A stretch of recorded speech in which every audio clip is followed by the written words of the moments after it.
At eto na nga, nakaramdam tayo ng gutom at buti naman nag-chat sa akin ang aking cousin na si Amor Santos, naggayang kumain ng mami at dali-dali naman akong bumaba dito sa taas. Nakahiga na nga kasi ko dito sa higaan at ito namang nag-chat ang aking cousin at kasama naman na rin namin si Chuchay, ang aming cousin din, asawa ng aming cousin. Kaya naman ito nagkayayaan kami sa mamihan at ayan na nga, binuksan ng aking pintuan. Naghahanap ako ng susi kung paano to maisasarado palabas kasi nga tulog na ang mga tao dito sa loob ng bahay. Ako na lang ang gising, di ba? Tignan nyo si inay, hindi makatulog ng maaga yan. Gabi at madaling araw gising pa rin. Ano ngayon ang oras? 1:46 AM ng madaling araw, naggaya ang aking pinsan kumain ng mami. Syempre naman, di ba? Dahil tayo nakaramdam din ng gutom, tayo isasama rin. At ito na nga, hindi ako mapakali niyan. Hinahanap po na yung susi na aayon dito sa aming pintuan. At syempre naman, dahil nga kinikilabutan ako dyan, sinarado ko muna ulit sa pintuan dahil hindi ko mahanap yung susi sa pinaka main door namin. Wow, may main door. At ito na nga si Chuchay, dumating na. Kaya naman, ay nako naman Chuchay, ang tagal mo. Gutom na si inay at ayan na, nagaya na si inay papalabas. Ayan, madilim talaga dito sa amin dahil nga wala nang tambay sa labas dahil nga 1:46 AM na ng madaling araw. Diyos ko, sino naman kasi ang tatambay dito no madaling araw na kami na lang talaga ang gising. At nagkayayaan nga yan, chinat ko ang aking cousin dahil nga nagugutom na rin ako at chinat niya rin ako. Ano ba naman inay, ang gulo mo magsalita. Sino ba talaga ang nag-chat sa inyong dalawa? Sino ba ang naggayang kumain ng mami? Mukhang si Chuchay ata. At etong na nga, madilim na niyan, papunta na kami yan sa labasan. Tignan mo naman, ang dilim-dilim mo lang katao-tao. Tignan mo, ayan, naglalakad na kami palabas kasi nga si Amor naghahantay na sa amin doon sa labasan. At ewan ko ba naman ha, ganito talagang oras yan, minsan nagayaya si Amor minsan nga kasi tulog na ako, naririnig ko na lang, nagpa-pop up yung kanyang message, Ate Mean, kain tayo ng mami. At syempre, kinaumagahan ko na nababasa ang kanyang chat. At ngayon, kaya naman natuloy na itong kainan namin ng mami dahil gising pa nga ako. Dahil nga nanonood-nood ako dito sa mga wall ko ng mga bidyong dumaraan sa aking wall.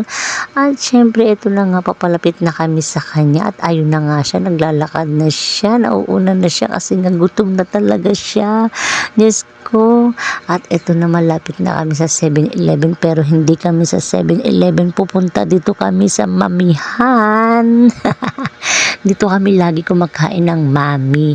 Kahit anong mangyari, wala nang layuan to dahil paglabas namin dito banda sa 7-Eleven, ito na ang mamihan. At ayan na nga kami, naka-order na nga kami ng mami. At ito kami, dyan sa lamesa. At ayan, niyayaya ko nga silang TikTok kami, ayaw nila. At ba, pahiya-hiya pang mga nalalaman pero mamaya bibigay din naman. O diba, ang sabi ko nga sa kanila, doon tayo banda. Kanina nga ang sabi ko, doon kami nakatayo, mas maganda.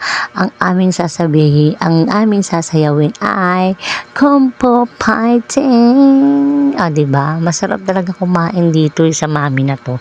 Dito to sa labasan namin sa 7-Eleven, katapat lang siya. Hindi pala katapat, sa gilid pala. Kasi yung katapat, mismong harap. Kaya gilid lang pala siya, bi.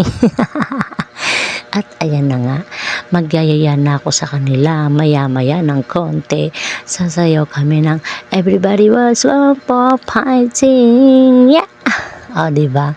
At ayan nga, kasi masarap kumain dito dahil mainit na mainit ang kanilang mami. At si inay ay happy, matutulog ng busog si inay. Yeah. Bukas ulit tayo, mga mi, magkita-kita ulit tayo bukas. Pagtapos natin kumain, tulog na tayo dahil pagtapos kumain, antok na tayo. Sigurado ko, ayan na nga, lilipat kami sa kabila niyan. Ayan. Inaayos namin ang aming lamesa para naman makita ng maayos ang aming mga mukha. Oh, chess. Ayan, inayos na nga namin ang aming camera dyan. At mamaya nga, yayayain ko na silang TikTok kami. Ayaw pa nila sa umpisa pero bumigay din naman sila, di ba? Ayan na nga, nagsisimula na mag-practice. Ayan na, ops. Ayan. May pa ganun pa. Oh, ayan.